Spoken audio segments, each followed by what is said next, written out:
Ingasi mayamda manifestation gi video ama katang share torake ko. Sigi manifestation gi video se yamna live mawong da tawse ko. Aduga haidi potsu kai changoi only aina candle ango bo ma thami sida haidi candle ango bo sidang horen loiram dai da darkar oi gani ko adugi ne aina candle ango bo ma aina sida thami se ko hana.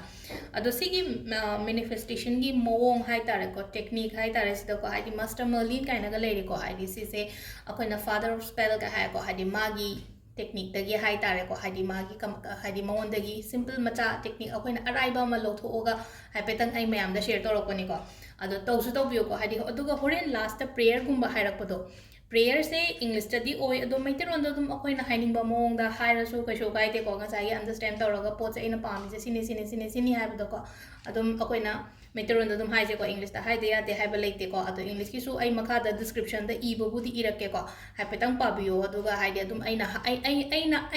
kaino tawningba mawong da haitare ko aina hainingba mawong da dum haibe ai mi amaga manadena haidi aina pami poche amana relationship haning be ai amana thabak phangning be amana exam gi ne harase ko haidi angangai leina ko haidi exam gumba thaba khotpa mama leina ko aduga haidi yum kai shaning ba khotning ba leina ko haidi age ama yora agadi khoi yum mama haidi phajana yum kai ma phajana saraga lening ba khopa aduna haidi mi gi apam ba se tongan banina adumaina prayer do so ishana ketang di semdo ko point me am to ado ai na di hapetang ai gi mong de ai gi mong da hai tare ko aina pamba sum mong adum ba da hai ra ge ado somgi na somgi apam ba du gi matungina prayer do da horing ketang semdo pi ba ma ko ado si step by step ai tam na hai ra ke ko phajana tabiyo ko aduga sigi manifestation gi keno se technique se haidi amma khatang da sina da ya de haiba leite ko aina hojel ji pami ba aina haido haidi job oigera relationship oigera natraga exam oigera aina haji aina hoji darkar oiriba poto adu do ina tobiyo ko ado step 1 dagi dum horase ko step 1 se khwai first da kaino hai kan se da ko aina kaino ma mang ne ba ina mang ni sai tare ko aina pame pot se ko aina mang gi ba mang do hai tare ko mang phauna na bagi damakta hana mang do amuka haidi lena ko mishalaga tapna mit ushalaga tapna haidi mang ba madarkar oi no ko haidi mishalagi keno to bodo haidi pot se ai mamang da leire ko sumai tawre ko yam phajare natraga haidi phange sigi mong da leire ko ai gi apam bagi mong da hai tare ko adumaina tasengna khallo ba aina pamba oiragadi aina hozik pami ba poto tasengna khallo ko haidi yum saba pambra job pambra natraga relationship haba pambra natraga money related issues kumba du maina leiba ko haidi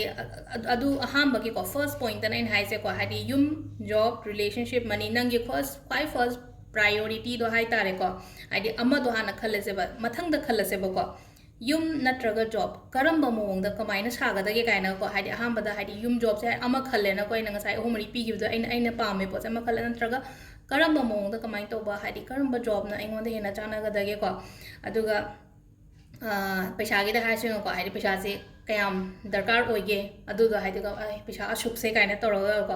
adumai le ko aduga hum su bada hai tar ko si system macha ni ko samai se ko mathang da budget haira gadi nga sai aina yum sa do ba yum sa ba se da haidi paisa se ashuk haidi 40 lakhs or 50 lakhs or ko haidi 40-50 lakhs ki budget tu su dum nang imagine to ba haidi nang on da leire nang gi khut da leire nang gi upuda yauraga leire kaina ga adumai na hai tar ko visualize to wai wani da aduga amuk leina ko second step sina ko nungsu nungai bane amna si je ko khoi jo dum tawrongani ko second step se Google hang do se ba ko phone da ina Google hang do gane browse to se ba ina pame pot haraga di sida samna haira se ko sida beautiful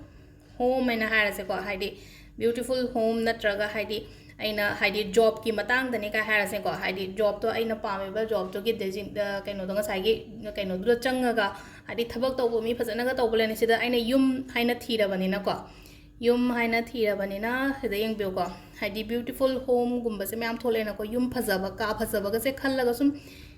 aina hoji ji pame pone se haidi ka phajaba se smai toraga download gumba ga toraga thamje ba se second gi kenoni ko se na haidi mathang toro ko je haidi yum phajaba ka phajaba aina hoji pami se di yum pam bani na yum ama saba yum ama leiba pamba adumaina oi bani na ko yum kitang phajaba ngai haidi leina ko sum yengo ba sum quite attract to ba ga dum yengo ba aina mathang yengo ba se da relationship tasu yengo haidina photos kumba yengbe ai kona bai ni gi natraga nang na admire oriba mi adagi relationship phajan naga lemina ba photos kumba ga leina ko couple daga adum bagi photos kumba ga do keno tawraga haidi samaina koina browse tawraga sisu phajai ko yum je amna phaja ba haidi ai na pamba mong haidi sidi haidi tama ma chawre haidi ai na ngamoi da ba po ni ko sise aduna yum khara pik tak ka tawba yum aina leiba ngamni aina saba ngamni kai tawbodo adumba khallaga thamba yai ko kitang sum yeng se ba sum ai su yenge mayam su maong se ko haidi yum macha ma kari ma ko yum je chow ba ta thole do sum smaina haidi yenga ga aina khwaidagi pamba photo adu do download tawraga ai gallery da save tawsan biro loina ma ko sisina second step ore ko aduga mathangi step sina akogi aina ngasa have the master Merlin and have the master Merlin dagi mateng ni se ba khoi mateng ni se have sida kamaina to gada ge hai concept first ko candle ango bo machu ama ko ango ba hai se ango ba se hai di purity gi symbol ni ko ai ango ba se hai sheng ida na yamna duna ango bo machu in to se ko adu candle ama light tawre ko aduga ngasa aina hai gi do hai di mangondagi mating niraga akoina prayer ama tawse haibado aduga sigi prayer se ko ngasi hauraga di ngasi ama tawren khallase aduga lakadoriba purnima numita so ama tawbiyo ko aduga aina hajik pame pose phangdri phawba adum tawbiyo hapta amda noma khatang kai thoga ngatang tawbiyo se adu ngasai na aham bai du explain to baka tang na ko hari si to na hari ngatang khallo aduga phone da phak to yengo nang na pame pot ma'am do hari picture ama ni save to sallo adugi matung da candle se light to rani aduga haiga da prayer sin na kai no hai consider ko ai hapetang hari aham ba english da hai rakke ko adu to ko na tum translate to rase ko koi first da haiga da ba se dear master Merlin, I call upon you now. You are a master of manifestation. Please bless me with my dream house. I request you to please remove all the blockages in this house plan. It is my wish to buy my own house as soon as possible with my family with ease and joy. Please help me manifest this dream to buy a new house with your blessings. Sida hathu tawbagi darkar su ye ko tapna gyan ta na hai tare ko sida hai se ko haidi aina kaure ko haidi master Merlin haidi aina haidi ko I call upon you now aina haidi sombu kaujare aduga haidi nang se manifestation gi master ne aduna aingonda chanbi duna aigi yum se leiba ngamna bagi hai tare ko sida ko aigi yum se ai chanbi duna aigi se yum leiba ngambagi shakti pibiyo hai se ko aduga amana haidi ain aduga request to jari aina so haijari aduga aigi lambi da leiriba ayeda pan mayam se loina chalhan birase aduga aina ningjariba pot se aina ningjariba aina yum leige na khaliba se yam thuna leiba ngambo hanbiyo aduga aigi family ga nuai ai phana pan bo ijage haina haibne basida hai se ko adu hadi nangi blessings pibiyo na adumaina atara khatang aigi mong da hai ko adu khitang khara aina hai ki bai mong se ko adum som so hai petang khitang ithoga aduga aina haining ba mong da dum hayoba aina se se hadi plan tawraga kholaga kemta nate ko hai petang sum ai haji ai chindai sum thopo do adu ngai tu udine ba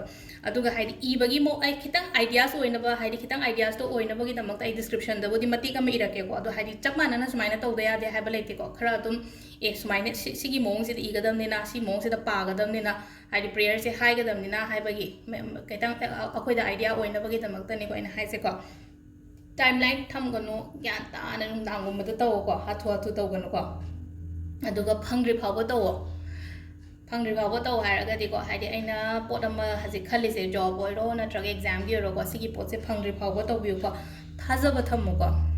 be faith thambiyo isha da ko thajaba thambiyo aduga sigi aina ningi ba aina niri ba pot se phanga matungda kamaina tawgadage hai kan se da piron mingon da ko haidi mingon da phi dan tawo phi leiraga ko haidi piron setna ba ya ba piron gumba oiro na traga blanket ne haira se mo pa phidak ne haira se ko hitang haidi darkar oiba mi da hai tare ko haidi aduduma keno to biba aina ꯗꯥꯟ ꯇꯧꯕꯤꯕ ꯅꯨꯃꯤꯠ ꯀꯩꯝꯇ ꯂꯩꯇꯦꯀꯣ ꯅꯨꯃꯤꯠ ꯑꯃ ꯍꯦꯛꯇꯗ ꯇꯧꯕ ꯌꯥꯏ ꯑꯀꯥꯏꯕ ꯀꯩꯝꯇ ꯂꯩꯇꯦ ꯅꯨꯃꯤꯠ ꯍꯥꯏꯗꯤ ꯁꯤꯗ ꯇꯧꯗ ꯌꯥꯗꯦ ꯍꯣꯏ ꯈꯔ ꯑꯩꯅ ꯃꯃꯥꯡꯒꯤ ꯚꯤꯗꯤꯑꯣ ꯁꯦꯝꯈꯤꯕꯗꯗꯤ ꯔꯥಶꯤꯒꯤ ꯃꯇꯥꯡꯗꯗꯤ ꯑꯩꯅ ꯍꯥꯏꯗꯤ ꯁꯒꯣꯜꯁꯦꯟ ꯅꯨꯃꯤꯠꯇ ꯇꯧ ꯊꯥꯡꯖ ꯅꯨꯃꯤꯠꯇ ꯇꯧ ꯏꯔꯥꯏ ꯅꯨꯃꯤꯠꯇ ꯇꯧ ꯁꯤꯒꯤꯗꯤ ꯅꯨꯃꯤꯠ ꯀꯩꯝꯇ ꯂꯩꯇꯦꯀꯣ ꯅꯪꯅ ꯇꯧꯅꯤꯡꯕ ꯅꯨꯃꯤꯠꯇ ꯑꯗꯨꯝ ꯇꯧꯕ ꯌꯥꯏ ꯑꯗꯨꯒ ꯑꯃꯅ ꯄꯤꯔꯤꯌꯠꯁ ꯅꯠꯇ꯭ꯔꯒ ꯌꯨꯝ ꯃꯥꯡꯕꯗ ꯀꯩꯝꯇ ꯀꯥꯏꯗꯦꯀꯣ ꯍꯥꯏꯗꯤ ꯁꯤ ꯇꯧꯕꯤꯕꯗ ꯍꯥꯏꯗꯤ ꯑꯩꯈꯣꯏꯅ ꯂꯥꯏ ꯈꯣꯏꯔꯝꯕ ꯄꯨꯔꯅꯤꯃꯥꯒꯤ ꯂꯥꯏ ꯈꯣꯏꯔꯝꯕ ꯑꯦꯀꯥꯗꯁꯤꯒꯤ ꯂꯥꯏ ꯈꯣꯏꯔꯝꯕ ꯑꯗꯨꯝꯕꯗ ꯇꯧꯒꯅꯣ ꯍꯥꯏꯕ ꯋꯥꯅꯦ ꯃꯦꯅꯤꯐꯦꯁꯇꯦꯁꯟꯒꯤ ꯃꯇꯥꯡꯗꯗꯤꯀꯣ ꯍꯥꯏꯗꯤ ꯑꯗꯨ ꯅꯪ ꯑꯗꯨꯝ ꯀꯟꯇꯤꯅ꯭ꯌꯨ ꯇꯧꯕꯤꯕ ꯌꯥꯏ ꯉꯁꯤ ꯍꯧꯔꯦꯅ ꯈꯜꯂꯁꯦ ꯃꯔꯛꯇ ꯍꯥꯏꯗꯤ ꯈꯤꯇꯪ ꯑꯩꯅ ꯍꯥꯏꯕꯗꯣ ꯍꯥꯏꯗꯤ ꯑꯩꯈꯣꯏꯅ